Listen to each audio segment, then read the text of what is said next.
Hello friends, ఇవాళైతే మేము పూల మార్కెట్కి అయితే వచ్చామన్నమాట. ఇక్కడైతే ఇప్పుడే పూలు వస్తున్నాయి అన్నమాట మార్కెట్కి. అస్సలు ఇంకా అమ్మే వాళ్ళైతే రాలేదు, వీళ్ళైతే ఉన్నారు. వీళ్ళు వచ్చేసి రైతులు అనుకుంటున్నాను నేను. రైతులు కనిపిస్తున్నాయి అక్కడ, మూటలు సంచులు పెట్టుకొని ఉన్నారు వీళ్ళు.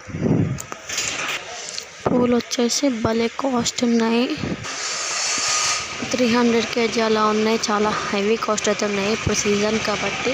ఇక్కడ చూడండి ఆటోలలో ఇక్కడ మూటలు వచ్చి లోడ్ చేసి వెళ్ళిపోతున్నారు. ఇంకా షాప్స్ అయితే ఓపెన్ కాలేదు, మేము మిడ్ నైట్ వచ్చేసినాం అన్నమాట. మార్కెట్కి చూడండి, షాప్స్ అయితే క్లోజ్ ఉన్నాయి అన్నీ. ఇంకా మార్కెట్ ఓపెన్ కానీ ఇంకా టైం ఉందన్నమాట.